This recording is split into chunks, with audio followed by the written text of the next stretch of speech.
Dans la boîte à gants, c'est le podcast de référence du sport auto et moto qui a reçu les plus grandes légendes et personnalités du monde de la F1, du MotoGP ou encore du WRC. Son fondateur, Yann Delplanque, est venu nous raconter l'histoire derrière le lancement de Dans la boîte à gants, depuis son propre coming out automobile, comme il l'appelle, jusqu'à sa stratégie de lancement pour en faire cette référence. Il m'a expliqué comment il prépare minutieusement chacun de ses épisodes pour tirer le meilleur parti de chacun de ses invités exceptionnel. Je connais mieux la vie de l'invité que l'invité lui-même, ça c'est primordial. On a également parlé de sa recette de la réussite sur YouTube, puisqu'il a plus de 100 000 abonnés sur un format qui est très long. Pour un invité, il y a 2 critères, et c'est pas l'un ou l'autre, c'est l'un avec l'autre. C'est Et également de son business model et de ses différentes sources de revenus. le partenariat à l'année, plus les revenus passifs. Pour donner une ordre d'idée, YouTube, c'est assez variable, mais c'est entre Je suis sûr que vous allez adorer cet épisode autant que j'ai apprécié la conversation, alors bonne écoute à vous. Salut Yann. Salut Maxence. Comment vas-tu ? Je suis très content de te recevoir. Je suis content aussi, content de passer de l'autre côté, Ouais, carrément, parce que j'ai plutôt l'habitude d'être à ta place, j'imagine. donc ça change, mais c'est cool. Trop bien. Écoute, je suis ravi de te recevoir dans ce podcast dont le but est de recevoir des créateurs de contenu, comme tu l'es. Le but, ça va être de t'interviewer un petit peu, d'en apprendre plus sur pourquoi et comment t'en es arrivé là, à quoi ressemble ton quotidien, à quoi ressemble ton entreprise, parce que c'est devenu un business. Et le but du jeu, c'est que les gens qui nous écoutent, qui sont des créateurs de contenu ou des gens qui aimeraient bien le devenir ou qui s'intéressent à cet écosystème, repartent de cet épisode avec quelques infos qui pourraient les aider dans ce parcours. J'ai l'habitude d'être plutôt très transparent, donc je répondrai à toutes tes questions de manière très cash, je pense. Ok, merveilleux, tout ce que j'aime. Écoute, pour commencer, je te laisse te présenter, si ça te va. Écoute, je viens d'avoir 30 ans, donc je m'appelle Yann Delplanque. Je suis fiscaliste à la base. Ok. J'ai une formation de droit fiscal, droit des affaires. Bêtise ou pas, en tout cas, ça a été, si tu veux, un long chemin vers une vie qui me convenait pas. Et à 25-26 ans, alors que j'allais avoir un beau poste dans un gros cabinet, j'ai décidé de prendre un grand virage qui a surpris beaucoup de monde. C'est que j'ai refusé cette promotion qui me tendait les bras et je me suis dit qu'il fallait que je fasse quelque chose de ma passion depuis toujours, à savoir l'automobile et la moto. J'ai galéré pendant quelques mois. J'ai monté une première boîte de conseil en investissement automobile qui a été un fiasco total. En gros, pour te la faire courte, je voulais, si tu veux, mettre en relation des acheteurs et des vendeurs de voitures un peu sympas, un peu sportives, un peu vintage, etc. Et je me suis retrouvé à vendre la voiture de Monsieur Tout-le-Monde, à savoir des Scénic. Donc on n'était pas spécialement, si tu veux, sur la passion. Donc la grosse remise en question, est-ce que j'ai bien fait de me barrer, tu vois, toutes ces histoires. Et finalement, un peu par... C'est un hasard, mais c'est un hasard toujours provoqué. J'écoutais beaucoup de podcasts. Et je me suis rendu compte que dans l'automobile, dans la moto, il n'y avait pas le podcast que j'aurais aimé écouter, à savoir un podcast très storytelling, où mes invités racontent leurs histoires liées à l'auto ou à la moto, mais c'est une excuse pour raconter des histoires humaines finalement. Et j'ai créé ça en pensant me faire un réseau, c'était juste le but à la base. Très vite, il y a eu beaucoup de personnalités que j'ai eues à mon micro, plutôt des gens assez connus.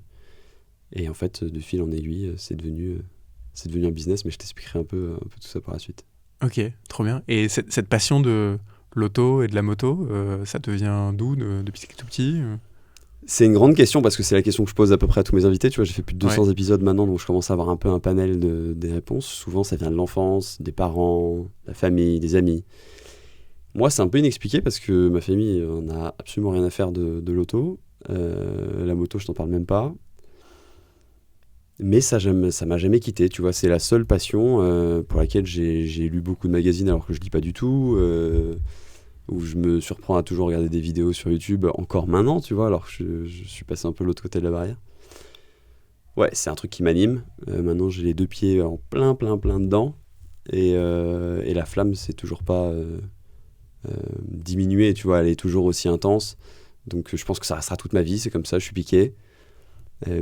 Peut-être que pendant longtemps, tu vois, je n'osais pas vraiment l'extérioriser. Le podcast, ça a été un peu mon coming out automobile, tu vois. Parce qu'il y a cette image de beauf, parce qu'il y a tout ça. Et on m'a très vite fait comprendre, moi, quand j'étais petit, que c'était pas très classe d'aimer l'automobile, d'aimer la moto.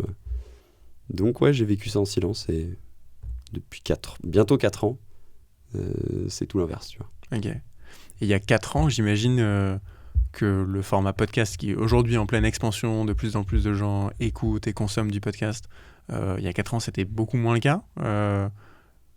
J'essaie de me rappeler, tu vois, du contexte, que c'est fou, mes 4 ans, Ouais. quand tu crées quelque chose de zéro, bah, tu sais ce que c'est. T'as l'impression que ça passe super vite, donc j'ai l'impression que c'était hier, en même temps j'ai l'impression que enfin bref, c'est un peu confus. Je pense qu'à 4 ans, le podcast est déjà en vogue quand même. Ok. Ce serait mentir de dire que c'était encore quelque chose de très nouveau. Tu vois, quand tu regardes un peu les podcasts références, gros podcasts purement audio, ils existent depuis 7-8 ans. Ouais. Moi, par contre, si tu veux, là où j'ai eu un choix peut-être qui a été un peu différent des autres, c'est que tout de suite, je me suis dit, il faut y amener le côté YouTube, le côté vidéo. Ok. Je ne l'ai pas fait tout de suite, parce que j'étais tout seul, que j'enregistre tout en présentiel. Donc, en fait, première année, je prends plus de 350 TGV pour me déplacer partout en France. Je fais tout de A à Z, tu vois, le montage, tout. Et au bout d'un an, bah, tu as épuisé toutes tes ressources financières, physiques, mentales, tout ce que tu veux. J'allais faire un burn-out, clairement. Parce que je sortais 2 épisodes par semaine en présentiel. Ok. Avec 2 par semaine, c'est violent. Ouais, et puis t'as En termes de charge de taf. C'est ça. Puis t'as tout le travail de sourcing d'invités. Ouais. Il faut déjà les convaincre, préparer l'épisode. Moi, en général, je passais un call avec chacun de mes invités en amont pour préparer l'épisode. C'est des calls des fois qui durent 2, 3, 4 heures, tu vois. Et après, t'as tout un travail presque... J'aime pas trop dire journalistique parce que je me considère pas comme journaliste. Plutôt, j'ai envie de dire... je trouve que cette image est plus marrante, mais tu sais, comme quelqu'un qui va faire des fouilles archéologiques, tu vois. Vraiment essayer de... L'enquêteur sur la personne. De dénicher. Sans pour autant dire que les personnes sont mortes. Hein, pas du tout. C'est pas du tout le débat. Mais ouais, donc c'était très chouette, mais il y a un moment, si tu veux, où physiquement, t'arrives à tes limites et il faut que ça devienne un métier. Il faut que cette transition se fasse ou alors tu fais autre chose. Ouais. Parce que donc, si je résume, tu sors de ton expérience entrepreneuriale, vendre des scéniques, ça te plaisait pas. Ça a duré 3 mois. Hein. Ok. Donc c'était très court. Et donc tu te lances dans cette aventure en te disant dès le début ça va être une entreprise, un business, ou alors tu te dis au début c'est un kiff et je veux développer mon réseau dans le milieu. En fait, je me dis à ce moment-là, si tu veux, c'est que j'aime bien dire cette phrase et elle est vraie, c'est que je connaissais même pas le garagiste de ma mère avant de commencer. Donc je connaissais vraiment personne dans le milieu puisque j'avais toujours vécu ça dans le silence, tu vois. Ok. Donc le podcast était pour moi encore une manière d'extérioriser ça, de me faire entre guillemets des copains dans l'auto et dans la moto. Et comme tu dis, de me faire un réseau. Mais à aucun moment je me suis dit que j'en ferais un business. Si tu veux, toute la réflexion est venue, ça j'essaie de la faire courte, mais en gros, j'ai rencontré 2 personnes qui avaient monté une boîte dans le milieu d'où je venais, milieu juridique, 2 mecs de mon âge, 25-26 ans, et qui vendaient du conseil en développement commercial pour les avocats. Ok. Chose que la fin de ma carrière, qui était très courte dans le juridique, je faisais, c'est-à-dire que j'étais plus sur la partie commerciale.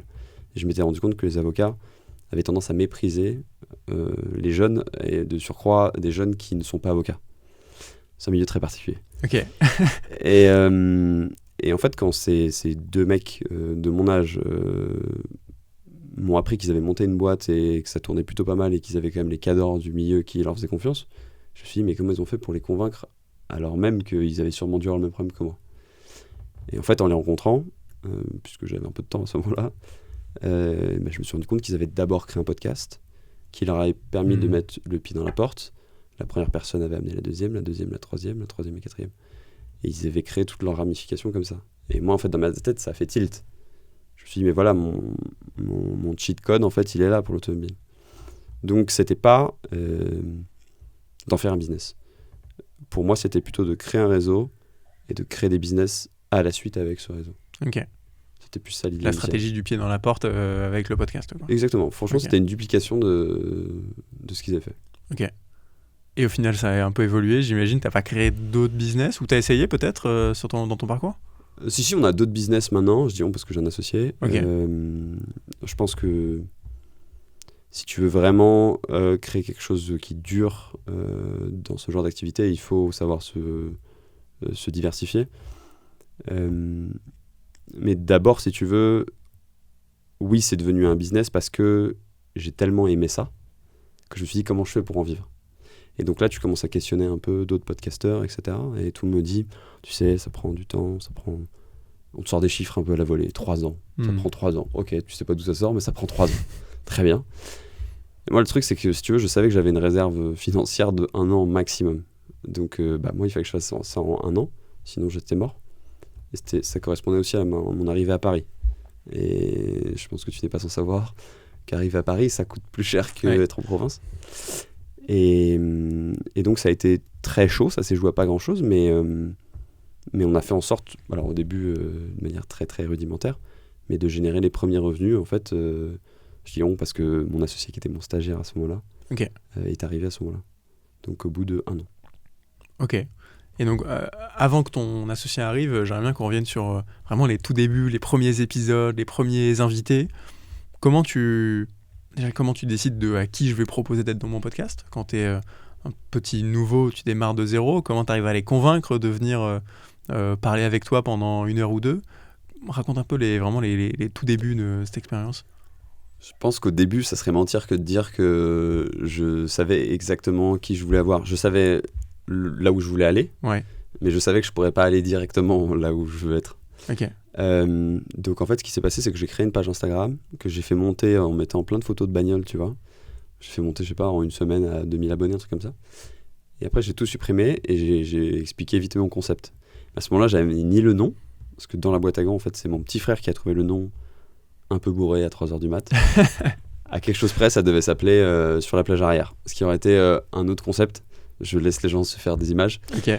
Mais ça s'est joué à pas grand-chose, mais je voulais un nom qui soit pas un nom, si tu veux, trop auto, trop moto, trop... Je voulais que ça reste ouvert et que ça soit un peu intriguant pour laisser la porte ouverte à des gens qui sont moins passionnés, mais qui vont se passionner via les histoires de ces gens. Puisque, encore une fois, c'est une excuse, mais on parle de plein d'autres choses. On parle d'entrepreneuriat, on parle de... Ce sont que des personnes qui ont, d'une certaine manière, eu un succès. Mais quand on dit un succès, on peut mettre ce qu'on veut derrière. C'est pas que les finances. C'est, à mon sens, le succès, c'est surtout avoir la vie que tu veux avoir. C'est déjà une bonne définition. Et donc, les débuts, si tu veux, donc il y a cette page Instagram. Et puis, j'ai commencé à arroser de messages à plein de monde. Personne qui me répond, évidemment. Et puis, vu que je suis un petit peu acharné, je m'étais rendu compte d'un truc, c'est que sur Instagram, quand tu envoies un message et qu'il n'est pas lu, tu peux le supprimer et le renvoyer. Et donc, en fait, je me faisais bloquer d'Instagram tous les jours. Ah ouais. Oui, ça a duré 3 jours comme ça. En fait, entre le moment où j'ai eu l'idée et le premier épisode, il a dû se passer 1 semaine et demie, grand max. Les premiers épisodes sont à distance. Et il m'a fallu 3-4 épisodes pour comprendre que j'aimais pas ça à distance. Que je voulais faire que du présentiel. Et je galère à gérer le son, parce que je comprends rien. J'ai mis 14 épisodes à comprendre comment marchait un enregistreur. 14, hein. C'est long. Tu faisais comment avant ? En fait, moi ça c'est un peu la honte, mais... Mais c'est intéressant de montrer que tout le monde passe par là, tu vois. Vraiment, si j'ai réussi, c'est que n'importe qui peut réussir. Vraiment, parce que je suis vraiment mauvais. Tu vois un enregistreur, je pense que les auditeurs auront une petite idée, mais sinon il faut regarder sur internet, mais c'est un enregistreur qui s'appelle le Zoom H4. C'est quelque chose de très classique. Tu as 2 sorties en dessous pour brancher tes micros. Et tu peux brancher des micros externes et donc tu as une bonne qualité de son, ou alors tu utilises les micros internes de l'appareil qui sont un peu merdiques puisque ça va prendre tous les sons d'ambiance, etc. Pendant 14 épisodes, alors que j'ai commencé le présentiel, je la vois venir. Je posais le boîtier sur la table, j'avais bien mes 2 câbles, mes 2 micros, tout va bien, mais je n'étais pas sur le bon mode. Donc c'est-à-dire que je donnais le micro à mon invité, je prenais un micro, mais c'était bien le boîtier qui enregistrait. Et j'ai mis 14 épisodes, alors même qu'à chaque fois je me disais c'est bizarre, des fois j'entends plus ma voix, des fois j'entends plus la voix de mon invité. Et en fait c'est tout simplement, ça dépendait de la position du boîtier. Et il y a un moment tu te rendais pas compte que c'était pas le son du micro j'étais, sans savoir. J'avais tellement de trucs à gérer, j'étais tellement dans mes voyages, dans ça, c'était des journées à rallonge. Je partais à 5 du mat, je revenais, il était 23h et je faisais que des allers-retours tout le temps. Donc des fois tu vois, j'habitais à Rennes à ce moment-là, je partais de Rennes, j'allais dans le sud et je faisais des allers-retours dans la journée. Chose que je fais encore un peu maintenant, mais ça m'est un peu resté cette habitude-là. Mais oui, donc il a fallu 14 épisodes et c'est même un auditeur, pour petite histoire, qui m'a dit là t'as un problème sur ton son, c'est pas normal qu'avec le matos que t'es, tu fasses un son de merde comme ça. Et c'est lui qui m'a dit mais en fait t'es pas sur le bon mode, mec. Et j'ai appuyé, j'ai fait ah ouais, génial. T'as dû découvrir un monde qui s'ouvre à toi quand t'as eu le bon mode. Je me suis senti bête, quoi. Ouais. Mais la qualité, elle a dû prendre un sacré upgrade du coup. Tous les commentaires c'était waouh, incroyable le son et tout. Et ils m'ont dit ouais, trop bien ton nouveau matos. Et en fait, pas du tout, même matos. J'ai appuyé sur le bouton, c'est tout. Et j'ai toujours même matos maintenant. Tu vois. Trop marrant, ok. Donc c'est un peu ça les débuts. Donc ouais, les premiers qui te font confiance. Et, tu vois, la plupart sont devenus des potes maintenant. Donc C'est arrivé de leur demander mais pourquoi vous m'avez fait confiance au début, parce que tout était bancal. C'est quoi les profils de ces premiers invités ? C'était plutôt des youtubeurs, parce que Ok. je m'étais dit, en prenant des youtubeurs, je vais avoir leur communauté, et j'appelle ça moi la stratégie du vampire. Et je m'étais dit, je vais un peu avoir leur communauté aussi. Alors j'ai fait des heures de casting, j'ai un peu compris où était mon audience. La chance que j'ai eue, c'est que j'ai eu très vite de l'attraction, très vite de l'audience, alors que c'était naze. Vraiment, je partais de zéro, c'était naze. Mais j'ai énormément demandé les retours aux gens, tout le temps. J'étais un obsédé de ça. Même encore maintenant, j'essaie de le faire moins, mais je passais 6 heures sur Instagram à discuter avec mes premiers auditeurs, mais on va dire huge fans, quoi, qui sont toujours là maintenant. Tu vois. Maintenant, j'ai un peu moins le temps de parler avec eux, mais j'essaie toujours de répondre à tout le monde. Et ça, je trouve que c'est vachement important parce que tu gardes un lien fou avec ta communauté. Ça, c'est un truc qui m'a paru naturel, mais apparemment qui n'est pas si commun que ça. De le faire à ce point-là. Ceci dit, pour la santé mentale, c'est bien aussi de décrocher, et j'ai appris à décrocher un peu. Parce que sinon, c'est tout le temps, en fait. Tu t'arrêtes jamais, surtout avec YouTube maintenant, les commentaires et tout. Ouais. Si je veux passer ma journée à faire ça, je passe ma journée à répondre à tout. Ouais, tu t'arrêtes jamais. Donc, c'est pas bon. Ok. Mais c'est un peu ça les débuts. Et puis après, si tu veux, je pense que je me suis trouvé une espèce de... C'est pas peut-être vocation, c'est peut-être abusé, mais ce sentiment d'être au bon endroit au bon moment, chose après laquelle j'ai l'impression de courir depuis toute ma vie, depuis ma tendre enfance. Et là, j'avais tout qui s'alignait. Adorer rencontrer des gens, être dans ma passion. Ces personnes que potentiellement je voyais à la télé, tu vois, m'ouvrent leurs portes chez eux. J'ai jamais été trop fanboy, mais c'est quand même cool, tu vois. Ultra professionnel sur le moment. Et après, le gosse, le gosse ou l'adolescent, jeune adulte, fan de automoto, et tu te retrouves chez les stars du milieu, c'est clair que c'est un kiff. Hein. Ouais, c'est ça. Et puis après, si tu veux, je pense que c'est... ça se sait très vite quand tu essaies de bien faire. Je pense qu'au début, j'essayais de bien faire. J'ose espérer que maintenant, on fait bien. Mais en tout cas, il y avait beaucoup de bonnes intentions. Et je pense que monter, c'est long. Descendre, c'est très rapide. Ouais. Et dans un petit milieu comme l'automobile, comme la moto, c'est que ça reste un petit milieu. Tout se sait très vite. Et si t'es pas un cool gars, ça se sait très vite aussi. Donc je pense que c'est ça qui a aidé. C'est que les premiers épisodes se sont très bien passés. Et une première personne m'a recommandé une deuxième. Et tout va beaucoup plus vite. Maintenant, tu vois, quand je veux faire un épisode avec quelqu'un, il n'y a plus d'Instagram, il n'y a plus rien. J'ai le numéro dans les 5 minutes. Après, ça ne veut pas dire que tu vas le faire tout de suite. Hein, parce qu'il y a toujours des galères d'organisation. Mais ouais, je pense que le fait d'avoir fait du présentiel, de rencontrer les gens, de créer un moment, de vivre créer un souvenir, de vivre vraiment quelque chose de cool avec eux, tu vas beaucoup plus les marquer que si tu fais une visio qui est un rendez-vous parmi tant d'autres. Potentiellement, tu n'auras jamais le même échange, c'est impossible. Ouais, bien sûr. Ouais.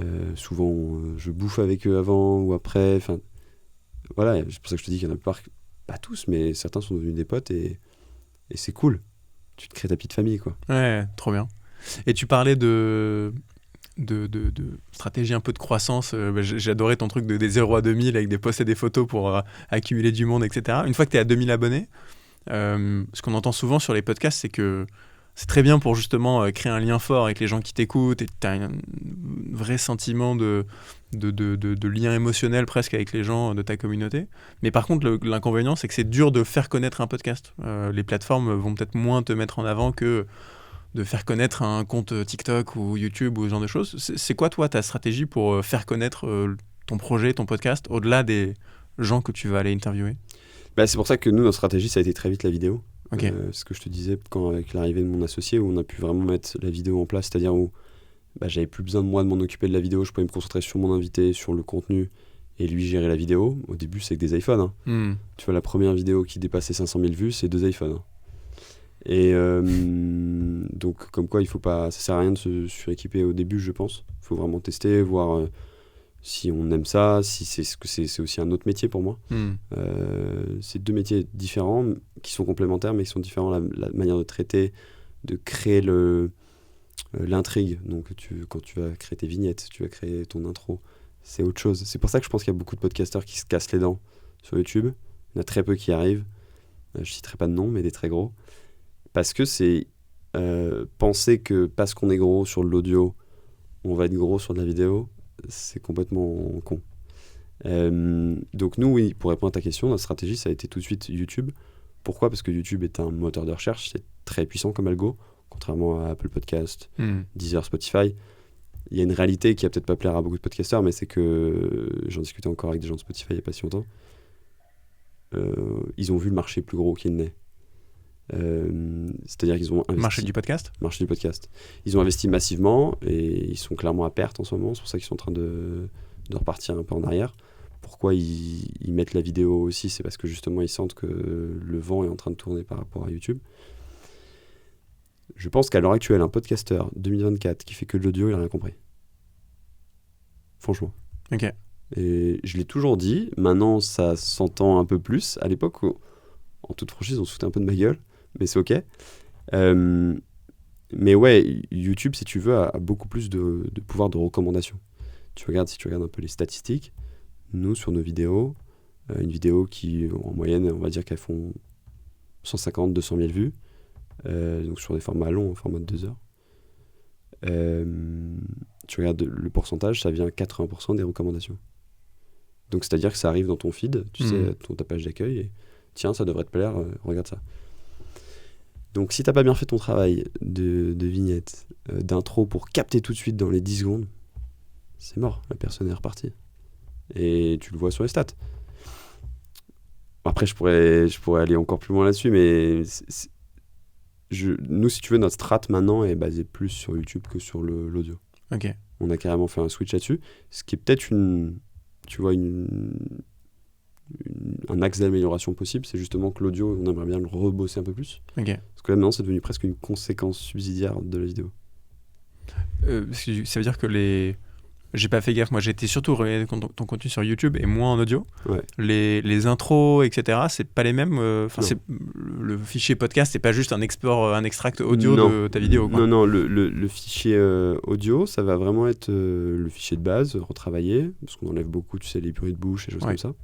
Ou même s'il y a eu un bug, enfin bref. Et je fais une intro et une outro, moi, en voix off. Okay. Donc tu vas pas avoir le début, ce qui serait bizarre en fait de voir une traduction de la vidéo vers l'audio, puisque si tu as regardé, tu as dû voir, mais dans l'intro, c'est plein de petites séquences de teaser, qui peuvent être un peu sorties de leur contexte, tu sais, pour vraiment être un peu clickbait, quoi. Tu vois. Donc si tu mets ça en audio, ça peut faire bizarre, je veux dire, ça n'a aucun sens. Ok. Il y a des podcasts qui font ça, j'ai l'impression pourtant, non ? En intro, d'avoir des petites bribes de phrases. Peut-être. Qui sont... Peut-être. Nous, on l'a pas pensé comme ça. Peut-être que ça changera, t'as raison. Toi, c'est juste une intro, toi qui présente l'épisode et ensuite embraye directement. C'est ça. Ok. Ouais, j'essaie de faire ça en 1 minute max, tu vois. Ok. Et puis après, t'as potentiellement un placement d'une marque directement. Mais tu vois, l'audio, on monétise beaucoup moins que la vidéo. Maintenant. Ok. C'est paradoxal. Ouais, intéressant. Mais la vidéo est beaucoup plus facile à vendre pour nous que l'audio. Ok. En tout cas, plus rémunératrice. Et tu parlais justement tout à l'heure dans les débuts de ton parcours des premiers euros que tu vas chercher sur la première année. Ils viennent d'où ces premiers euros ? C'est déjà des partenariats ? C'est autre chose ? Comment ça se passe ? C'est déjà des partenariats. En fait, si tu veux, c'est que, et je l'ai appris au fur et à mesure, c'est que j'ai un modèle où même quand je vends un épisode à une marque, c'est soit en collaboration avec un invité que je vais avoir, donc en fait le contenu ne change pas, juste la marque va s'associer à l'image de l'invité.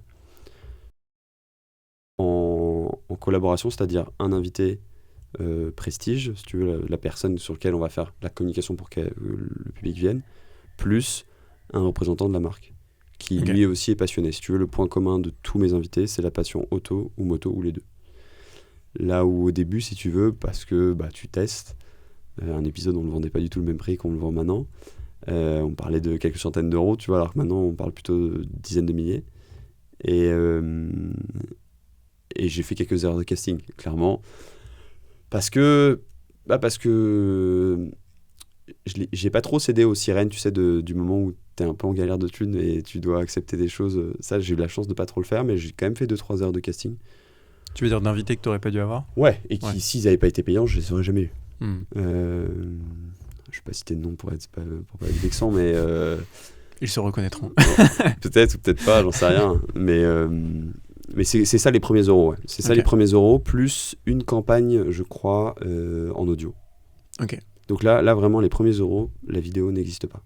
Mais je suis déjà sur YouTube, parce que je me suis rendu compte que... En fait, c'est ça que je t'ai pas dit, c'est que YouTube, je me suis rendu compte vraiment de l'attraction quand j'ai mis une vidéo qui n'était pas vraiment une vidéo, qui était juste un audio avec un oscillateur et qui a fait 250 000 vues. Ah ouais, ok. Sur un format de 2 heures, avec un personnage qui a une communauté sur YouTube.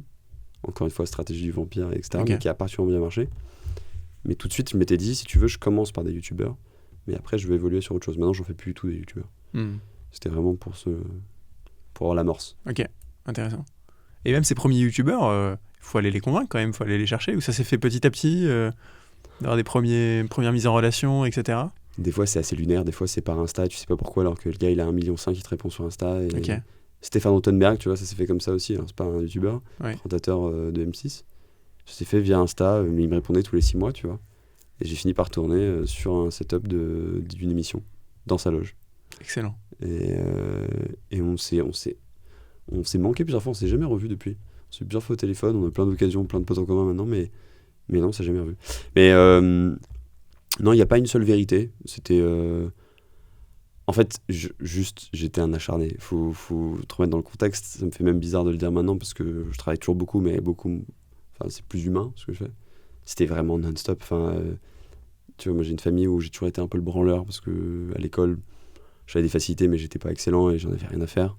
J'ai toujours été médiocre et juste je me réveillais quand il fallait prouver quelque chose et puis hop, je me rendormais. Et là, en fait, j'étais une machine. C'était une machine. Ma mère même s'inquiétait parce que je travaillais trop. Mais en fait, j'étais fou de ce que je faisais. Donc, il y a un moment, même si t'es pas forcément le plus efficace, tu déploies tellement d'énergie, tellement d'envie qu'à un moment, tu récoltes. Hein. Ah, surtout à 2 épisodes par semaine, tu t'imposes un rythme. Ouais, j'ai tenu 6 mois, pas plus. Hein. Ok. Déjà, c'est long, 6 mois. C'est déjà très long, ouais. Ouais, c'est très Ça fait, du coup, 50 épisodes Ouais. sortis sur 6 mois, c'est énorme. Ouais, première année, j'en sors 70, je crois. Ouais, j'en sors 70. Et là, tu vois, maintenant, je suis plutôt dans ce rythme-là. D'ailleurs, j'ai des problèmes d'ailleurs de constance. Ok. J'ai rien sorti depuis 2 semaines ou 3 semaines. Je vais en sortir un, j'en ai plusieurs Je mets moins la pression, je préfère... c'est comme quoi, ça évolue, mais je préfère sortir que des choses qui me plaisent vraiment, un peu des bangers, et pas sortir des épisodes pour sortir des épisodes parce que j'ai cette opportunité ou cette opportunité. Ok. Et sur ces 6 premiers mois, où tu charbonnes vraiment, les résultats sont là, c'est suffisant pour t'encourager à continuer, ou parce qu'on sait que souvent quand tu démarres sur un projet comme ça de création de contenu, c'est compliqué, tu vois, d'avoir cette première phase d'amorçage. Toi, cette stratégie du vampire, elle fonctionne ? Ouais. Après, moi, je me rends pas trop compte parce que je suis totalement déconnecté du milieu du podcast. Je connais personne là-dedans et vu qu'on m'a regardé un peu un peu du coin de l'œil, un peu... Pareil, j'ai pas de rancœur, mais on m'a dit un podcast sur l'auto, c'est bizarre. C'est pas très trendy, c'est pas entrepreneurial et tout. Ça va faire... En fait, j'ai retrouvé les clichés pour lesquels je vivais ma passion dans mon coin, tu vois. Donc j'ai dit ok, très bien, je vais faire mon petit truc et puis on verra si ça marche, ça marche pas. Donc pour revenir sur la reconnaissance et les chiffres, moi j'ai eu l'impression, tu vois, la première semaine je fais 2000 écoutes. À ce moment-là, je me rends pas compte c'est bien, c'est pas bien, mais moi ça me paraît énorme. Première semaine du premier épisode ? Du premier épisode. Ouais, c'est déjà énorme. Ça me paraît énorme et je me dis en fait il doit y avoir une attente, quoi. Et là où je me suis rendu compte qu'il commençait à avoir un vrai truc, c'est que il y avait déjà un podcast qui s'appelait Histoire d'auto, qui était là depuis 2 ans avant moi. C'était un journaliste, mais qui parlait avec des journalistes. Donc tu vois, il y avait ce côté un peu trop entre soi, je pense. Et puis il y mettait pas les mêmes moyens que moi, enfin pas la même déterre. Il était meilleur sur le son, mais il avait moins d'envie. Tu sens qu'il avait pas la dalle, quoi. Ouais. Peut-être moins de passion aussi sur le sujet. Je pense pas, parce qu'il est journaliste auto, donc je pense qu'il a quand même une passion pour le truc. Moins de passion pour le projet au sens... Peut-être. En tout cas, il le voyait plus comme quelque chose de... Enfin, moi, si tu veux, ça a tout de suite été toute ma vie, alors même que c'était un peu bizarre, parce que je voulais pas en faire un business, mais c'était toute ma vie. Donc, tu vois, comme quoi, la graine était déjà là. Et en fait, là où je me suis vraiment rendu compte qu'il y avait un truc, c'est qu'au bout de 6 mois, j'ai fait plus d'audience que lui en 2 ans. Et là, je me dis, en fait, ok, c'est que je dois toucher un truc.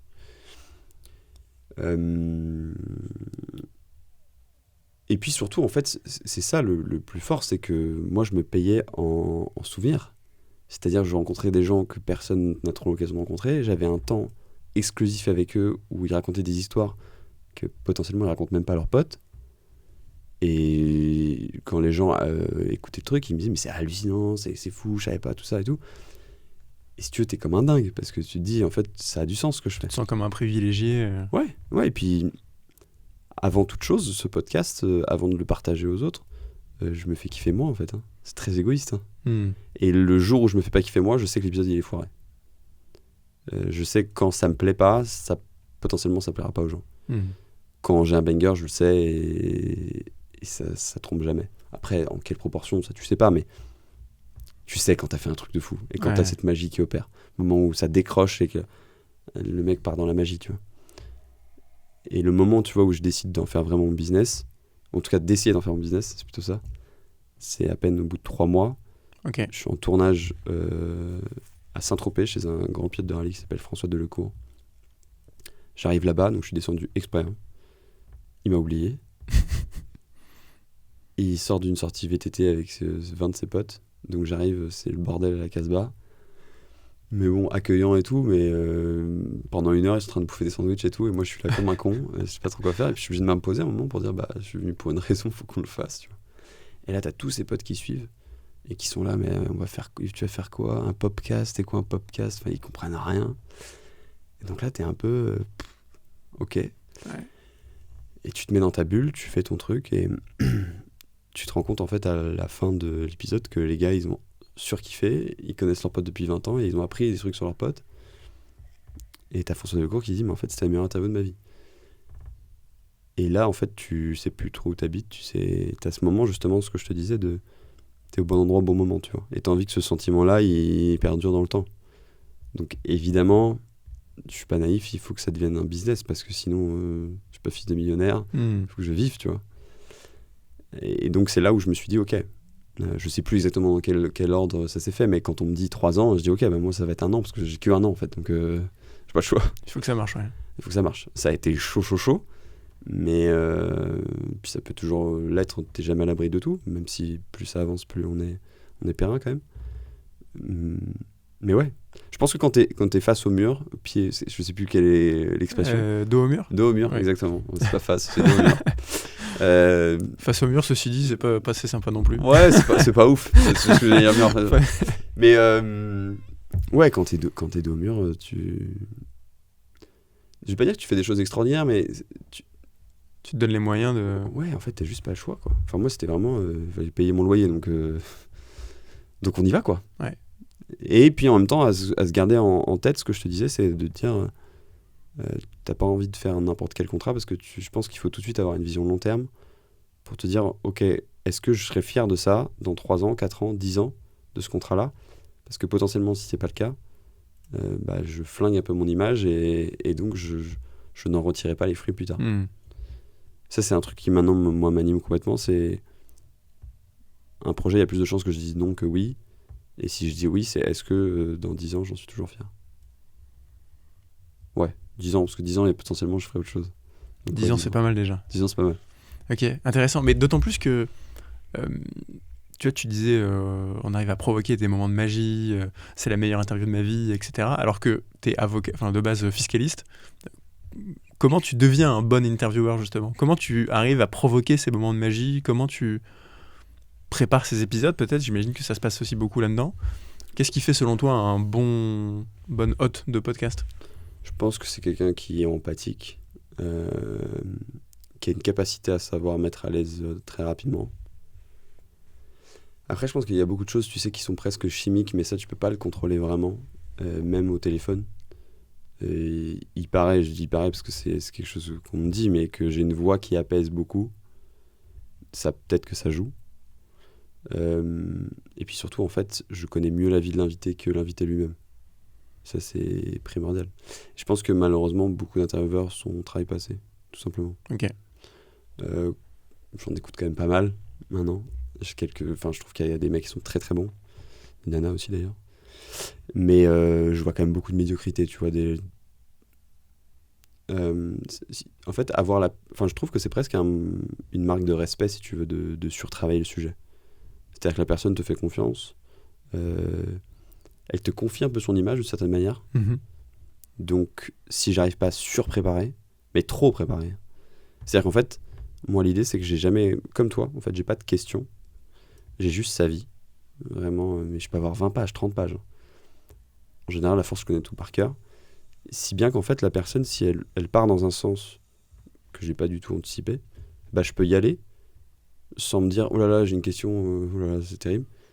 Et après, revenir gentiment, tu vois. Et donc, ça fait quelque chose de très fluide où en fait, on fait jamais de cut, comme on fait maintenant. Et surtout, en fait, là où je pense une grosse différence, c'est que je fais presque des enquêtes. C'est-à-dire, tu vois, là, typiquement, je pars en Espagne lundi faire un épisode avec un champion qui s'appelle Tom Pages, qui est un champion de FMX. Tu as dû voir sur Insta. Okay. Il fait des sauts en motocross, il finit en parachute, Red Bull et tout. Okay. C'est un malade, c'est un fou. J'ai appelé sa psy, son agent, son frère, son meilleur pote. Et je croise tout ça en fait. Et je sais que j'ai appelé le pilote dont il est le plus fan aux États-Unis. Et je vais tout croiser en fait et je vais lui sortir des trucs, il sait même pas que je les sais. C'est énorme. En fait, l'invité lui-même passe un bon moment de. Exactement. Okay. Exactement. Et c'est en fait. Tu leur poses quoi comme question à ces gens, à sa copine, son frère, son meilleur ami, etc. Parlez-moi de lui.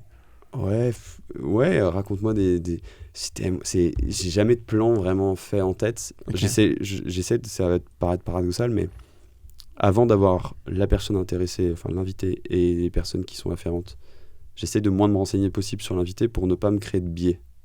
Okay. Pour pas me dire elle doit être comme ça, elle doit être comme ci, parce que le nombre de fois où j'étais surpris. C'est après que je vais faire ce travail de recherche s'il y a besoin, parce que si j'estime qu'il y a déjà tout ce qu'il faut, j'en fais que très peu, tu vois. Parce qu'il y a aussi beaucoup de conneries potentiellement, ou en tout cas des articles qui font que de répéter la même chose, et t'as l'impression que l'histoire, elle est comme ça, alors potentiellement elle est beaucoup plus vaste, ou peut-être même différente.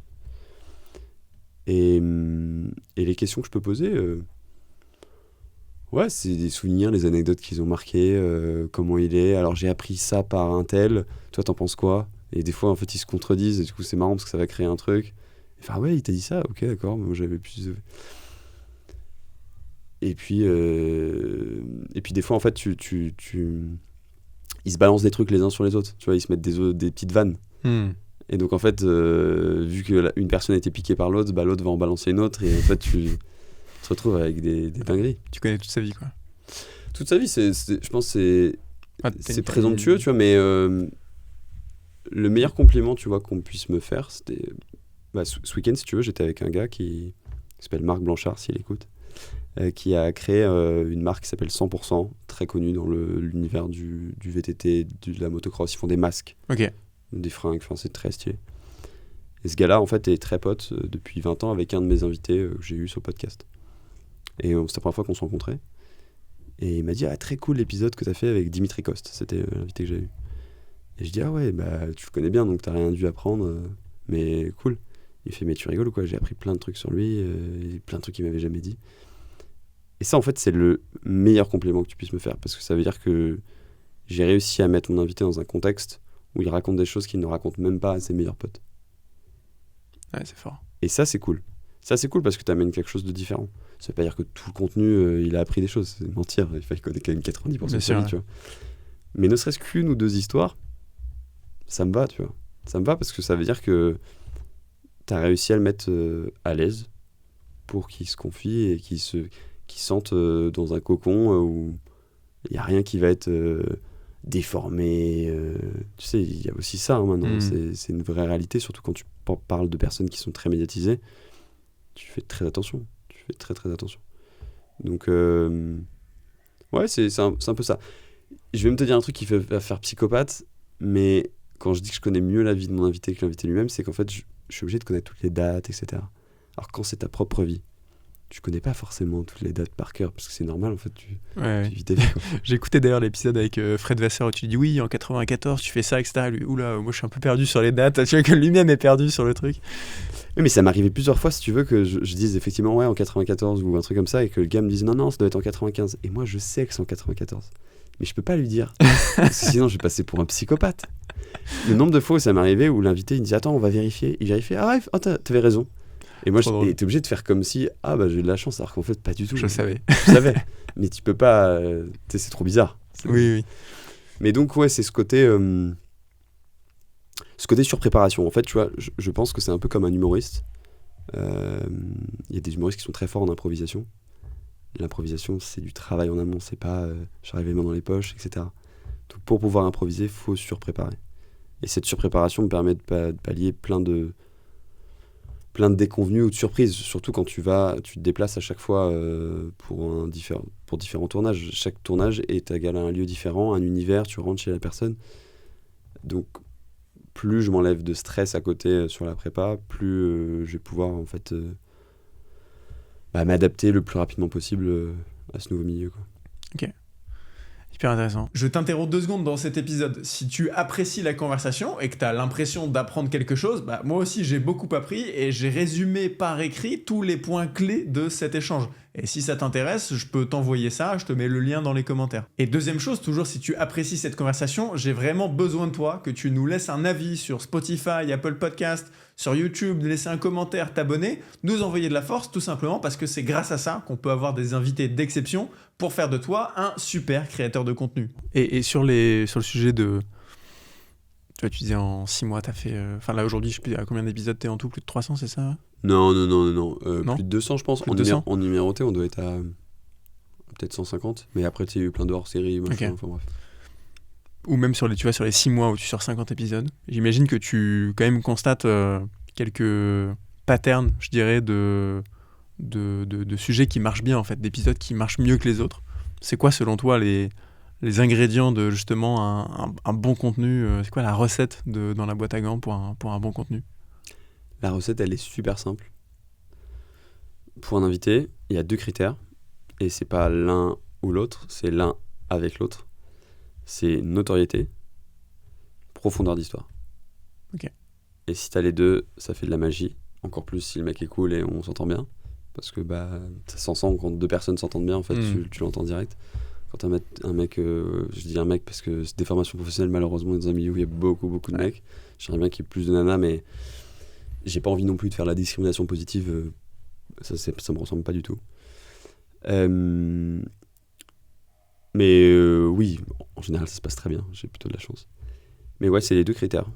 Si t'as que la notoriété, mais il n'y a pas de passion ou de profondeur en tout cas suffisamment d'épaisseur dans les histoires, tu vois. Si c'est juste, je te dis une bêtise, un gars qui va te raconter qu'il a acheté telle voiture parce qu'il a eu un peu de fric mais qu'il a rien vécu avec, qu'il va pas y raccrocher les choses, ça m'intéresse pas.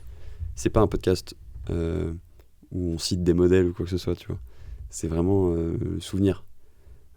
Ça puisse plutôt être quelqu'un qui va te raconter, je te dis une bêtise, des souvenirs qu'on peut tous avoir, des souvenirs de vacances quand on était enfant, des odeurs, et puis ça va le lancer sur totalement autre chose, comment ça a eu une place pour lui dans sa vie.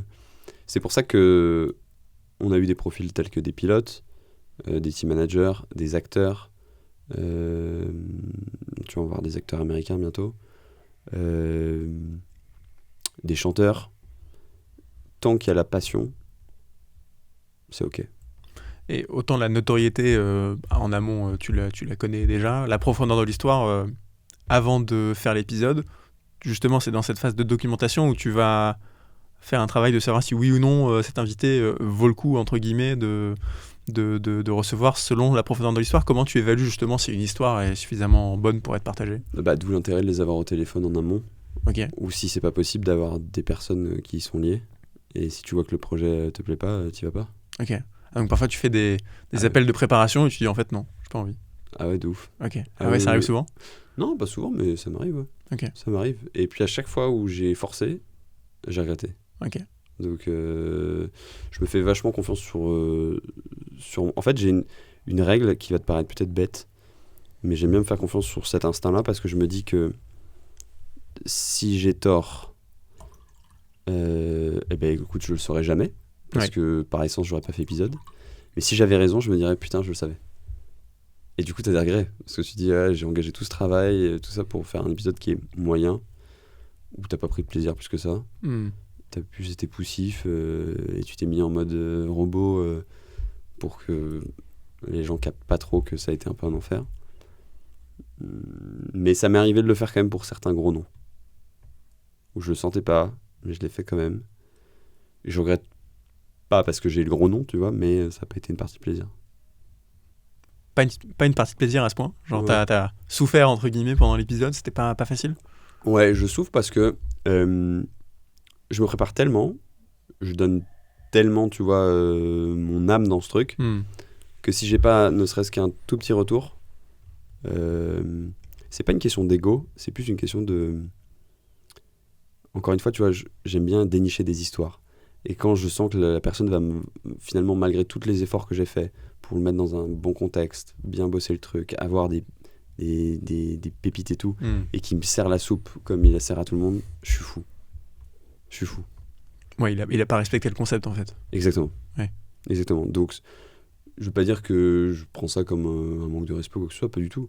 Juste, je suis dégoûté. Je suis dégoûté. Ça m'est arrivé il y a pas si longtemps que ça. Ouais. Avec un très gros nom, la moto. Mais tu sors quand même l'épisode. Et parce que c'était une légende de légende de légende. Il s'appelle Giacomo Agostini. Tu vois, là, je t'ai balancé un truc. C'est le pilote des pilotes des pilotes des pilotes. Il a été 16 fois champion du monde. Enfin, je te dis peut-être une bêtise, je sais plus exactement, mais c'est un truc de fou. C'est la légende. Ouais. Et paradoxalement, vu que c'est une légende et qui est très difficile à avoir, etc., les gens ont adoré. Ils disent, ouais, c'est incroyable et tout. Mais si tu regardes les statistiques, pourquoi il explose pas en statistiques ? Parce que l'épisode n'est pas bon. Ouais. Donc l'aspect notoriété n'a pas suffi à compenser le manque de profondeur d'histoire. Exactement. Ok, intéressant. Je voudrais parler aussi de un peu comment est structurée ton activité. Tu parlais tout à l'heure de ton stagiaire devenu associé. Donc c'est une équipe de 2 ou tu as d'autres personnes qui bossent avec toi, avec vous ? On a des freelances qui bossent avec nous, mais sinon on n'est que 2 dans la structure. Ok. Donc maintenant on a dans la boîte à gants, auquel on est associé, on a une boîte de production aussi dans laquelle on est associé. Ok. Donc dans la boîte à gants, c'est vraiment l'activité du podcast et toutes les activités qui y sont reliées, donc c'est-à-dire tous les partenariats qu'on va faire avec des marques. On a un partenaire à l'année, plus après des partenaires momentanés, en fonction de la thématique de l'épisode, etc. En général, si tu veux, un épisode est toujours vendu avant même d'être tourné. Ok. Ça, c'est une règle. Moi, j'ai jamais d'argent dehors, tu vois. J'aime bien que tout soit déjà carré, comme financé. Comme ça, on perd pas de temps, c'est très bien. Okay. Puis l'avantage, c'est qu'on est sur un milieu où on est les seuls acteurs. Donc, d'une certaine manière, le marché, c'est un peu moi qui l'ai créé. Il y en a d'autres, si tu veux, mais qui le font pas de manière aussi intense. Donc, si tu veux quelque chose de sérieux, de bossé, dans l'auto, la moto, il n'y a que dans la boîte à gants. Donc, soit tu veux ça, soit tu fais autre chose, mais... T'as créé ton petit monopole. Clairement. Et puis la chance qu'on a aussi, si tu veux, c'est que c'est un milieu, alors un peu moins la moto, mais l'auto, il y a quand même pas mal de moyens. Puis ça brasse beaucoup de milieux différents. C'est quelque chose qui rassemble beaucoup de personnes assez différentes, des milieux différents. Donc ça, c'est assez chouette. Donc oui, il y a cette structure-là. Et après, il y a la structure donc 8e art, qui est une société de production de podcast. En fait, c'est vraiment, on s'est rendu compte que beaucoup d'entreprises voulaient se lancer dans le podcast, qu'il y avait beaucoup de sociétés qui le proposaient, mais alors potentiellement faire du podcast vraiment à moindre coût, sans forcément les mêmes résultats que nous, ce qu'on sait faire. Et nous, l'idée, c'est vraiment de proposer l'expérience sur l'audio et la vidéo, et de faire du contenu qui est cool et qui marche, parce qu'il y a un moment, il faut des résultats. Okay. Le ROI, c'est un peu la base même de notre ADN, quoi. Et là, dans cette activité-là, l'idée n'est pas de faire des podcasts automobiles, c'est vraiment quelque chose de beaucoup plus varié. Ok. Même c'est des podcasts en marque blanche pour des clients, exactement. C'est ça. Okay. Enfin, même si notre premier client historique, c'est Porsche, mais l'idée, c'est vraiment plutôt univers du luxe, quand même. Plutôt avec des gros tickets d'entrée, quand même. Je cherche pas, si tu veux, à faire que des... s'il y a un petit budget sur une petite série, ça serait compliqué, quoi. Donc voilà, c'est quelque chose sur lequel on teste beaucoup de choses. Ça a toujours été dans notre ADN. Comme dans la boîte à gants, on est toujours en A/B testing, tu vois. Ce qui nous permet d'ailleurs d'avoir un labo un peu grandeur nature pour après proposer des choses à nos clients. Ok. Et dans 8e art, t'es très opérationnel ou alors Non. Tu gères pas... Non. Et puis moi, si tu veux, le côté vraiment, même si je m'y intéresse, etc., le côté plus ça avance, moins l'opérationnel m'intéresse. Ok. Tout ce qui va être filmé, etc., je trouve pas qu'il y ait énormément de plus-value là-dessus. À partir du moment où tu as compris, on parle quand même de setup fixe, tu vois. Oui, tu crées un beau décor, etc., c'est cool. C'est pas là où tu vas créer la valeur. Pour moi, la valeur, elle se crée vraiment quand tu crées des synergies entre tes invités, les marques. Enfin, c'est plus ça, moi, qui m'amuse. Okay. Monter un projet de A à Z. Une fois qu'il est dealé, la réalisation, c'est plutôt toute notre équipe qui le fait. Okay. Donc des freelances. Ok. Trop bien. Et là, avec ton associé, comment se répartit le travail? Du coup, lui, tu disais qu'au début, c'est lui qui s'occupait de la vidéo, de filmer, etc. Donc, c'est plus comment dire, l'aspect technique de la boîte, et toi, plus la réelle, l'aspect journalistique, ou comment vous répartissez le taf? La partie journalistique, en tout cas contenu, Ouais. c'est que moi. Ok, En tout cas sur Dans la boîte à gants. Sur 8e art, c'est plutôt nous deux. ok. Mais oui, j'ai cette vision de l'interview. Après, sur 8e art, on fait des formats qui sont pas que de l'interview, tu vois. On fait pas mal de motion design aussi à côté. Ok. On a essayé de diversifier beaucoup plus. Motion design sur du podcast? Ou Non, en fait, rien à si tu veux, voir? on a créé, pour te donner un exemple, on a première série qu'on a créée, c'est avec Porsche. Premier épisode est une interview d'un CEO, donc c'est Porsche Consulting, c'est une branche consulting de Porsche. C'est une longue histoire, mais Ok. c'est une boîte qui existe. Et l'épisode numéro 2, en fait, c'est carrément un motion design de 3 minutes, avec une belle voix off. On a pris la voix de Daniel Craig dans James Bond. Et du motion design animé pour expliquer l'histoire de la boîte, en fait. Ok. On l'a pensé, si tu veux, comme quelque chose qui peut se consommer comme un podcast, comme une vidéo, mais aussi qui puisse être diffusé par la marque en début de séminaire, choses comme ça, tout de suite pour avoir l'effet waouh, en fait. C'était presque un asset, en fait, qu'on leur a proposé de com qu'ils peuvent utiliser quand ils veulent, finalement. Ok. Donc on essaie toujours d'avoir cette vision un peu le plus 360 possible. Quel relais com aussi on va utiliser, parce qu'on maîtrise très bien Instagram, TikTok, tu vois, tous ces relais-là. C'est là-dessus d'ailleurs on a des belles communautés. Pour un podcast, encore une fois, on a des très gros chiffres, tu vois, sur Insta. Et du coup, oui, dans la boîte à gants, mon associé s'occupe vraiment de la partie technique, tu as raison. Et sur 8e art, la partie technique va plus être pour des freelances. Ok. Et on va plus être sur vraiment le chapeautage stratégique, si tu veux, de l'affaire. D'autant plus que, si tu veux, pourquoi j'ai créé la boîte de prod, c'était dans l'esprit de me dire, je veux pas qu'elle soit affiliée à moi, dans le sens où le problème d'un podcast, je trouve, c'est que c'est une boîte qui est invendable par la suite parce qu'elle est trop personnalisée.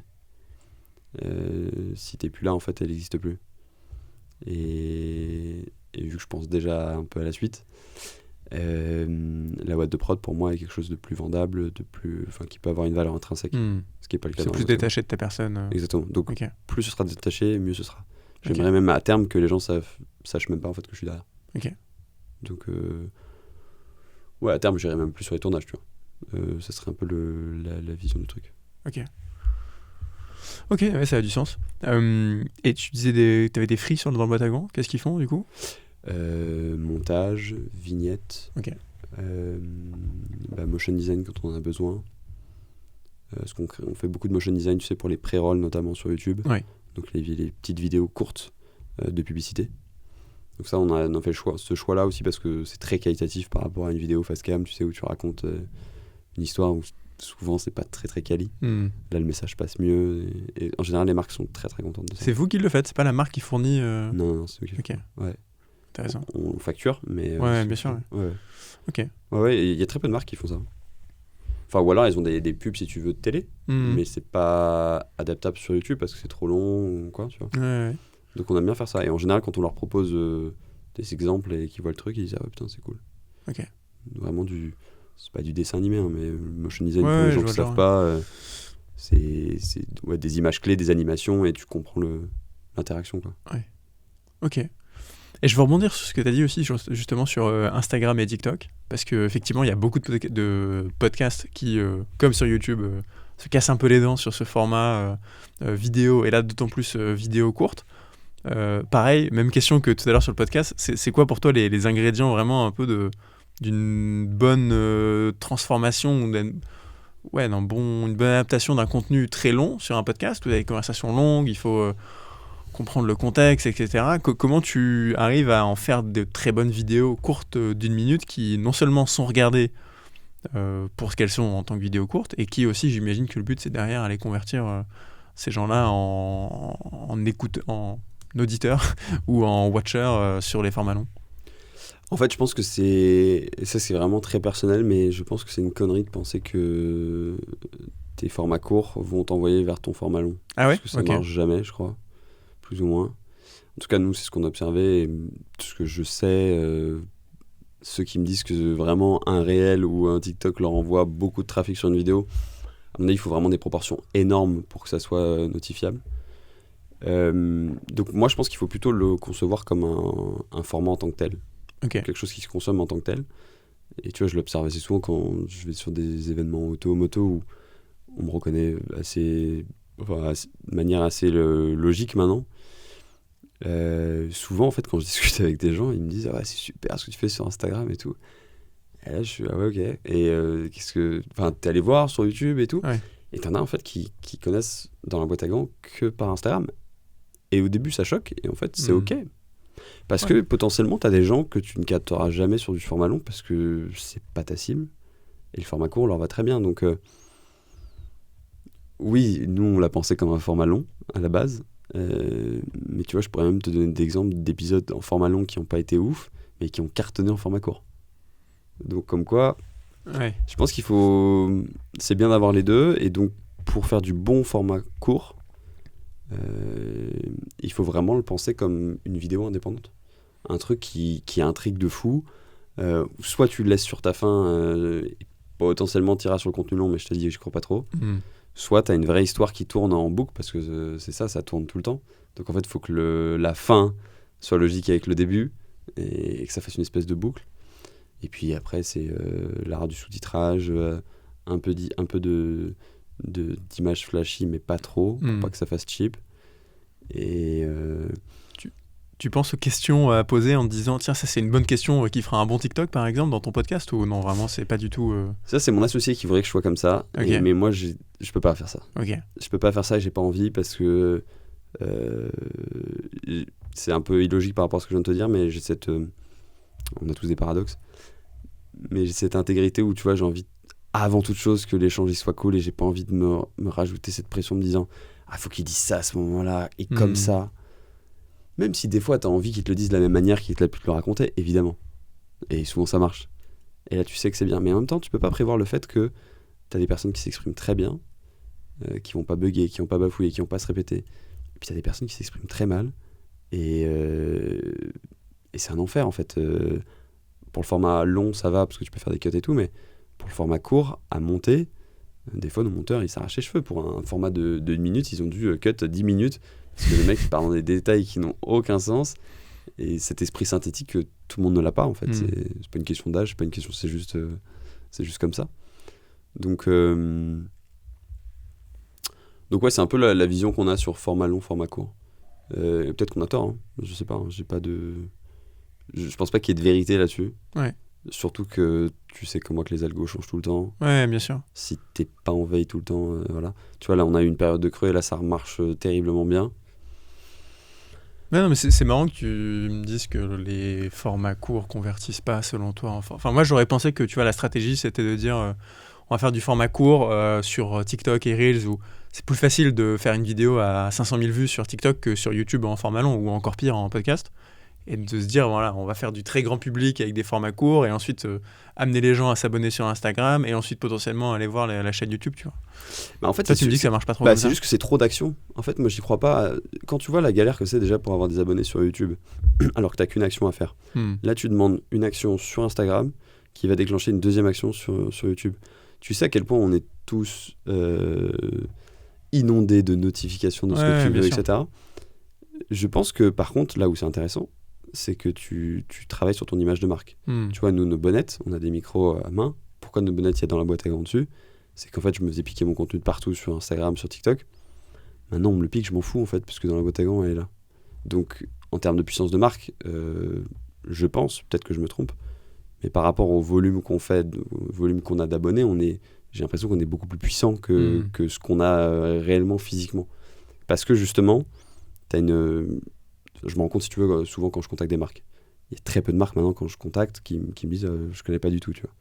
Ça arrive, mais c'est très rare maintenant. Ce qui est un avantage énorme, mais énorme. Quand tu gères des deals, ah oui, j'ai entendu parler et tout.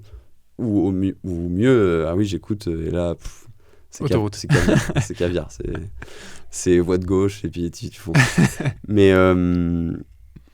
donc, ouais, encore une fois, c'est ma vision et peut-être que d'autres ont d'autres résultats, mais je pense pas qu'il y ait un transfert direct. Je pense que c'est plus indirect et que tu vas plus jouer sur connaissance de la marque, parce que je pense qu'un podcast doit se penser comme une marque aussi. Ouais, non, je voyais ça de manière indirecte. Tu vois, typiquement, tu parlais des gens qui te suivent que sur Insta, parce qu'ils t'ont découvert, j'imagine, sur Insta.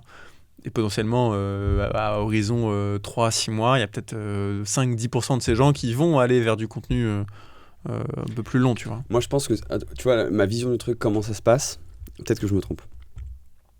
La personne te découvre sur Instagram, elle dit « Ah, c'est cool et tout », elle va liker quelques réels, mais tu sais qu'elle va pas forcément s'abonner, parce que tu sais, quand tu regardes des réels, vu que tu les fais défiler, pas t'abonner. Imaginons, elle s'abonne, le top. Elle voit les réels et tout. Et là, après, elle se balade sur YouTube, et là, recommandation. Page d'accueil. Attends, mais c'est le même gars qui fait le truc, c'est le même logo et tout. Ah, mais attends, je vais cliquer. Ah ouais, c'est cool, en fait, c'est un format long. Ah, mais j'avais vu cet extrait. Là, oui. Mais je pense pas que... On le met évidemment toujours dans la description, épisode sorti, format long. En fait, je l'avais remarqué. Pourquoi ? Parce que quand je regardais les stories, tu sais, quand tu mets un lien en story, je regardais le nombre de clics. Sur une story qui fait 15 000 vues, j'avais 6 clics. Et pourtant, je te parle pas d'un épisode foiré ou quoi que ce soit, tu vois. Ouais. Alors peut-être que j'ai pas assez poussé le truc, hein. C'est possible, mais je vois tellement de créateurs qui sont très puissants sur Insta et tellement pas sur YouTube que je me dis que j'ai peut-être pas totalement tort non plus. Ouais, je pense que c'est deux mondes différents. Et puis toi, tu priorises, j'imagine, le contenu long. Enfin, c'est le cœur de ton contenu, de ton métier, entre guillemets. Et d'autres vont privilégier le contenu court. Et puis la chance que j'ai, si tu veux, c'est que le format long, c'est beaucoup plus facile à monétiser que du format court. Ouais. Format court, même si t'es gros, c'est chaud quand même. Hein. Ouais, bien sûr. C'est très chaud. Ouais, c'est clair. C'est très chaud. Donc, tu sais, tous les algos, leur point commun, c'est le watch time ou en tout cas le temps de rétention qui te prennent. Donc, forcément, nous, on est plus ou moins bien vus parce qu'on fait des formats longs. Donc, même si c'est, tu vois, notre watch time, il est environ à 40 minutes. Ça peut paraître pas beaucoup par rapport à la durée de la vidéo, mais en fait, c'est énorme. C'est énorme. Parce que c'est pas un pourcentage, c'est un chiffre, c'est une valeur absolue, en fait. Donc 40 minutes, c'est beaucoup, et donc pour YouTube, c'est énorme, et donc c'est plus facile, enfin on a une monétisation passive sur YouTube, et c'est plus facile d'aller chercher aussi des annonceurs derrière. Là où sur du format court, 1 minute 30 maximum, pour mettre de l'annonce, c'est chaud, tu vois. Ouais, bien sûr. C'est très très chaud. Ou alors il faut vraiment c'est des formats complètement différents. C'est autre chose. Pour moi, si tu veux monétiser du format court, il faut le créer en natif presque. Il faut pas que ça soit un contenu issu d'un format long. Parce que je vois mal comment t'intègres la marque sur, tu vois. Ou alors c'est bancal, quoi. Ouais, bien sûr. Et pour parler de sujet de monétisation, justement, c'est quoi le business model aujourd'hui de Boîte à Gants ? Donc j'imagine qu'il y a de la monétisation YouTube, il y a les deals avec les marques. Est-ce qu'il y a autre chose ? Dans quelle proportion tout ça s'organise ? Ouais, bien sûr. Alors j'ai pas le droit de donner le montant que j'ai. Bien sûr, ouais. Je peux te donner en off si tu veux. Mais le montant que j'ai avec mon partenaire à l'année qui s'appelle Autosphère. Donc qui est un gros distributeur automobile. Donc ça c'est un montant. En fait, on leur assure une exposition sur toute l'année sur différents canaux, mais pas exclusivement. C'est-à-dire qu'on a le droit de dealer avec d'autres marques, dès lors que ça ne fait pas concurrence à cette marque-là. Donc, si tu veux, le business, c'est qu'un épisode, quand on vend un épisode à une marque, c'est-à-dire la marque va être associée à l'épisode, donc comme je t'expliquais tout à l'heure, soit c'est un invité star et un ambassadeur de la marque, soit juste l'invité et la marque en amont en pré-roll. Ça, c'est entre 10 et 15 000 euros. 15 000 euros pour l'épisode, 10 000 pour le pré-roll. Il y a toujours des exceptions, en fait. Ça fait partie du deal, tu vois. Bien sûr, ouais. S'il y a d'autres échanges, etc., s'il y a une relation plus de fidélité, évidemment, tout se réfléchit. Mais ça, c'est vraiment la base du truc. Plus, comme je te disais, le partenariat à l'année, plus les revenus passifs. Pour donner une ordre d'idée, YouTube, c'est assez variable. Et moi, j'essaie de pas compter là-dessus et de me dire que c'est juste du bonus. Mais c'est entre 3 et 5 000 euros de chiffre d'affaires par mois. Je parle que de chiffre d'affaires. Oui, bien sûr. Ouais. Donc, en gros, si tu veux, ça fait un chiffre là. Cette année, on sera à peu près à 300 000 euros à peu près. Quelque chose comme ça. Donc, c'est bien. Pour un podcast, c'est beaucoup. Bien sûr. Ouais. En France, c'est pas mal, je pense. Mais en France, on paye pas mal sur ça, pas mal de charges, pas mal de... Donc on vit correctement, mais c'est pas Hollywood. Hein. Ouais, bien sûr. Donc voilà. Ok. Et donc c'est en termes d'ordre d'idée, 80-90% les collabs avec les marques plus que la monétisation YouTube qui vous rémunère quoi. Ouais, 90%, c'est exactement ça. Ok. C'est exactement ça le ratio. Ok. Ouais, tout à fait. Intéressant. C'est tout à fait ça. Et après il y a la boîte de prod à côté j'imagine Exactement, qui est ça, c'est vraiment une totalement boîte. autre chose. C'est exactement c'est une boîte qui est vraiment. Alors déjà, elle est très récente. Et l'idée, c'est vraiment pas de mélanger les deux activités. Ok. Moi, j'aimerais bien qu'on fasse 6 projets par an. Avec un ticket d'entrée entre 50 et 100 000, tu vois, à peu près. Ok. Donc, c'est un peu la vision que j'ai de cette boîte. Mais ça peut peut-être paraître bizarre ce que je vais te dire, mais je veux aussi tester ce business parce que je veux voir si ça me plaît de créer des prods pour les autres. Mhm. Si ça me plaît pas, honnêtement, j'aurais aucun mal à faire autre chose. Parce que Mhm. j'ai une autre activité aussi, moi, plus, on va dire, en tant que devenu expert un peu du podcast. C'est que je coach un peu aussi des créateurs. Je cherche pas du tout à faire de l'accompagnement, tu sais, en distanciel, parce que c'est pas ma philosophie, tu as compris. Donc c'est vraiment du coaching en one-one. J'ai une certaine somme, hein, parce que je facture ça 750 € les 2 heures, tu vois. Mais je sais l'impact que j'ai eu sur tous les créateurs avec lesquels j'ai fait, et c'est trop cool. C'est trop cool. Ça, c'est vraiment une activité subsidiaire, et je cherche pas du tout à en faire en tant que tel un business. C'est juste que ça me permet, si tu veux, quand j'y passe du temps, de me dire que le temps que je prends pas sur mon business à moi, il est aussi valorisé, quoi. C'est plus ça. Ok, intéressant. Et tu disais que tu vois à 10 ans. Tu vois quoi à 10 ans dans la boîte à gants? C'est quoi peut-être pas à 10 ans, mais au moins pour les 6-12 prochains mois, les quelques prochaines années, c'est quoi un peu les projets que tu as derrière la tête et les trucs sur lesquels tu bosses dans l'ombre là actuellement? L'international. Ok. L'international, c'est quelque chose que j'ai en tête depuis le début. Je pense que c'était trop tôt, et là, je pense que c'est le bon moment. Parce que nouveau challenge, parce que, si tu veux, au bout d'autant d'épisodes que j'ai pu faire, c'est compliqué de me déstabiliser parce que j'ai connu tellement de situations différentes, et j'aime bien revenir dans cet inconfort, tu vois. Mhm. Et le fait de passer en anglais, ça va être une galère supplémentaire. Est-ce que je vais être capable de recréer ce climat dans une langue qui n'est pas la mienne, même si je parle bien anglais? Voyager plus loin encore.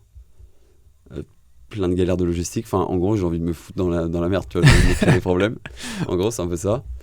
Et puis non, c'est vraiment réaliser des rêves, tu vois. Je rêve d'avoir Keanu Reeves, par exemple, au micro. Je suis en train de bosser là-dessus. On m'a tellement dit au début, c'est pas possible, que maintenant, en fait, j'écoute plus ces sujets-là. Si ça marche pas, ça marche pas. Mais je pense que j'arrêterai le jour où j'aurai plus de rêve. Et ça, je veux dire, de rêve pour dans la boîte à gants. Ouais. Et ça arrivera un jour, honnêtement. Parce que je compte pas faire ça toute ma vie. Le jour où j'ai plus la flamme, normalement, si je me suis bien emmerdé, j'aurais réussi, tu vois, à enclencher sur autre chose. Créer sa en porte de douceur, sortie. tu vois. Alors, en fait, mine de rien, si je reviens à l'essentiel, c'est que tu te crées un réseau qui est tellement énorme. En 3 ans et demi, tu vois, je me suis créé un réseau dans l'auto et la moto. Je pense que c'est compliqué de faire mieux.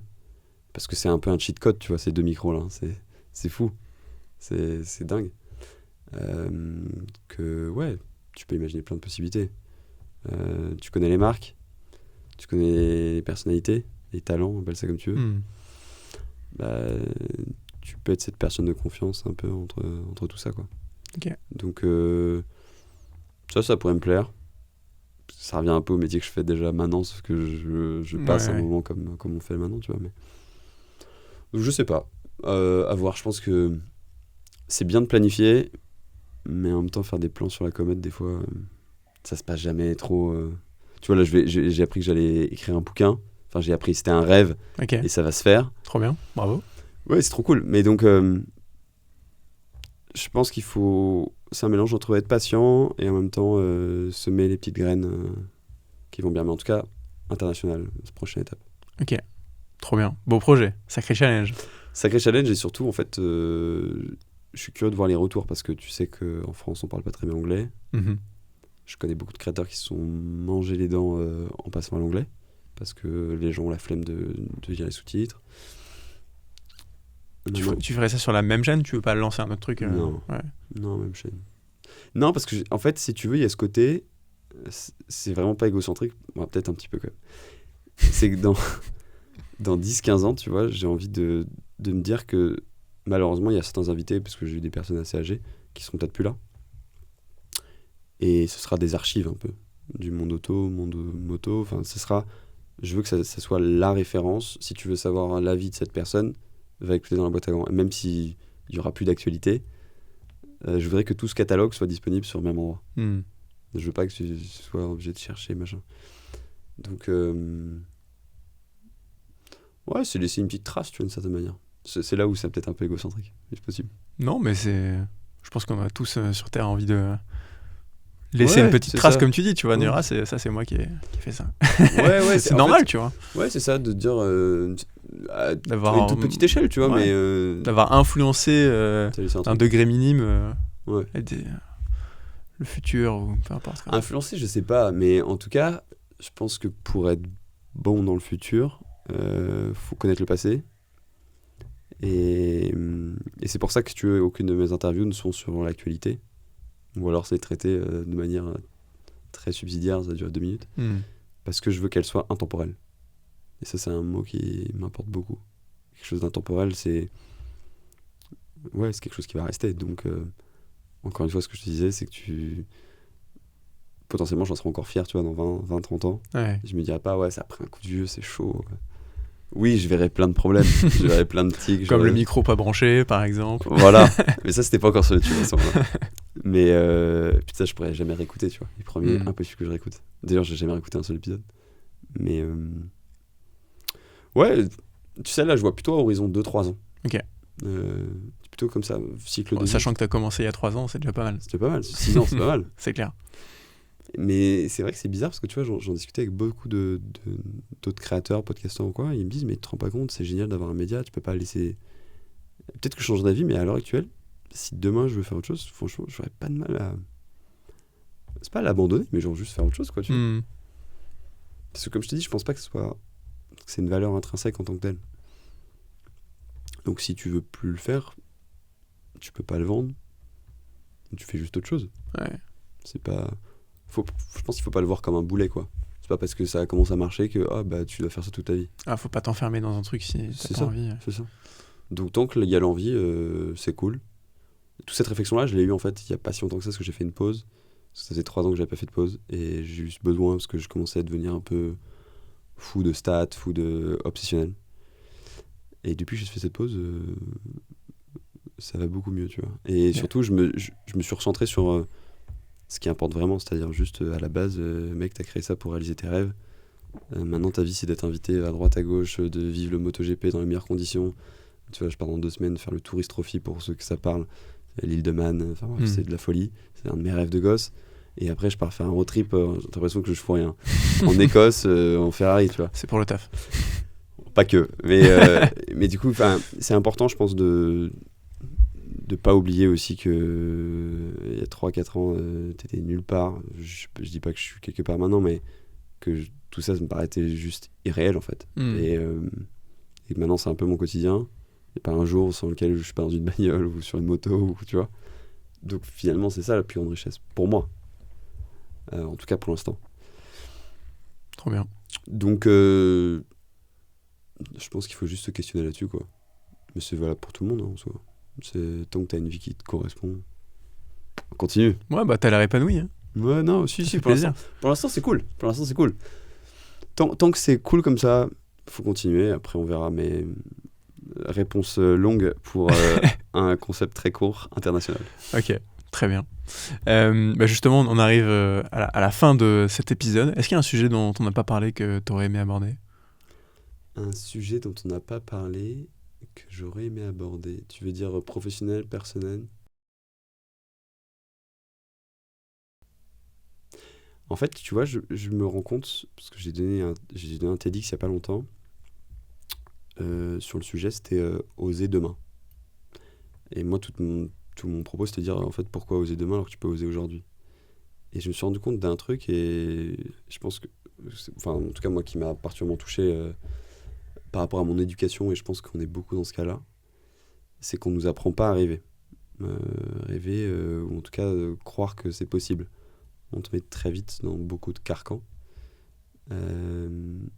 Et donc, devenir podcasteur, potentiellement, c'est quelque chose qui est réservé à absolument personne. Et j'en suis la preuve. Vraiment, je suis toujours aussi naze en technique. Et je n'ai aucun problème à le dire. Je suis pas un geek du tout. Si tu me voyais sur un ordi, tu as l'impression que j'ai 60 ans. Donc je pense qu'il y a malheureusement beaucoup de gens, et je pense que tu as les mêmes dans ton entourage, je trouve qu'ils se bloquent sur plein de choses, qui se trouvent des excuses pour pas faire un projet qui leur tient à cœur, etc. Je dis pas que ça va marcher pour tout le monde, parce que c'est faux. Je dis pas que l'entrepreneuriat c'est fait pour tout le monde, et je pense qu'il faut qu'on arrête cette glorification de l'entrepreneuriat aussi, parce que tu peux faire des choses extraordinaires en étant salarié. Mais on se bride beaucoup trop, et j'ai l'impression que notre société nous bride encore plus maintenant à nous mettre toujours dans des cases, tu vois. Et on le fait tous à une échelle différente, toujours à se dire telle personne, elle a dû avoir ça pour faire ça. Et finalement, quand tu discutes avec ces gens-là, tu vois, c'est la chance qu'on a de rencontrer plein de gens, de discuter, tu te rends compte que souvent, pas tant que ça, tu vois. Peu importe la chance que tu as eue ou pas au départ, famille riche, famille pas riche, une richesse culturelle ou peu importe. Ça fait discours un peu américain, tu vois, de dire tout est possible, etc. J'en suis conscient, mais il n'empêche que, d'autant plus quand t'es passionné, parce que ça c'est une vraie chance aussi, c'est une vraie chance pour surmonter plein d'obstacles quand c'est galère, c'est que tu te raccroches à ta passion. Mais en vrai, déjà on a de la chance d'être en France, parce que quand même beaucoup de choses qui sont possibles, notamment grâce au chômage. Tu pleures sur les impôts après, mais au début il faut pas oublier que le chômage c'est bien, ça aide bien quand même. Et ouais, si tu ouvres les yeux et que tu t'accompagnes des bonnes personnes, tu peux faire des trucs quand même assez chouettes, quoi, tu vois. Donc ouais, si je finis sur une note, je dirais que si je parlais au mec que j'étais, tu vois, je sais pas, à 15-16 ans, ou qui avait l'impression qu'il voulait faire un truc cool, mais qui avait l'impression que tout était fermé, bah mec, pas tant que ça, tu vois. Pas tant que ça. J'ai eu la chance, j'ai saisi la chance, mais je suis sûr qu'il y a plein d'autres opportunités, quoi. Et je pense que ce qui est important, c'est surtout de pas avoir de regrets. Parce que si tu as 60 ans, tu te réveilles et que tu te dis putain, c'était pas ça la vie que je voulais avoir, c'est relou quand même. Fait chier. C'est très relou. Ouais, c'est clair. Donc ouais, moi c'est mon but, c'est de pas regretter à 60 ans. C'est marrant, ça a été un de mes déclics aussi quand je me suis lancé pareil à mon compte, de me dire je préfère foirer que de regretter, tu vois, de pas avoir tenté. C'est vraiment le truc, et je pense que c'est un point commun de pas mal de créateurs, de dire bah c'est la peur du regret, quoi, de dire de pas se exactement, pas avoir osé. Et puis en plus ne pas être trop sévère avec soi-même quand c'est dur et que tu dis en fait j'aimerais bien le confort, parce que c'est normal, c'est humain en fait. Ouais. C'est ok. Et ouais, être cool avec soi-même, des fois c'est bien. Okay. Pas être trop dur, quoi, et faire un truc chouette. Jolie note de fin. Il y a une toute dernière question que je vais te poser, c'est si tu étais dans mes baskets et que tu voudrais inviter un prochain guest sur ce podcast, donc créateur de contenu, qui je devrais inviter selon toi ? Je sais pas si tu l'as déjà eu, mais je pense que ça te plairait. C'est Marc, aka Jocaris. Ah oui, je vois très bien. Non, je l'ai pas encore eu. Je le connais pas encore, mais je suis beaucoup ce qu'il fait, j'aime beaucoup. Bah, si t'intéresse, je peux te mettre en relation avec lui. Ouais, avec plaisir. Il est très cool. Ouais, très bonne. Cool. Ça me ferait plaisir de discuter avec lui. Ouais, il est très cool, et son parcours est trop chouette. Bah, j'en dis pas plus parce que très contrat. Trop bien. Parfait, ouais, bah avec plaisir. Écoute, merci beaucoup Yann pour cette conversation. J'ai beaucoup apprécié. J'espère que tu as passé un bon moment. Ouais, c'était trop cool. Et que ceux qui nous écoutent ont passé un bon moment aussi. Un grand merci à toi. Et puis on te retrouve donc sur la boîte à gants, chaîne YouTube. Ouais, dans la boîte à gants. Oui, pardon. Non, mais le dent saute toujours, j'ai l'habitude, t'inquiète. Donc ouais, dans la boîte à gants sur YouTube, sur Insta, c'est pareil partout, donc dans la boîte à gants. Très bien. On saura te trouver. Parfait. Bah encore merci et à très bientôt. À bientôt Maxence, ciao. Ciao.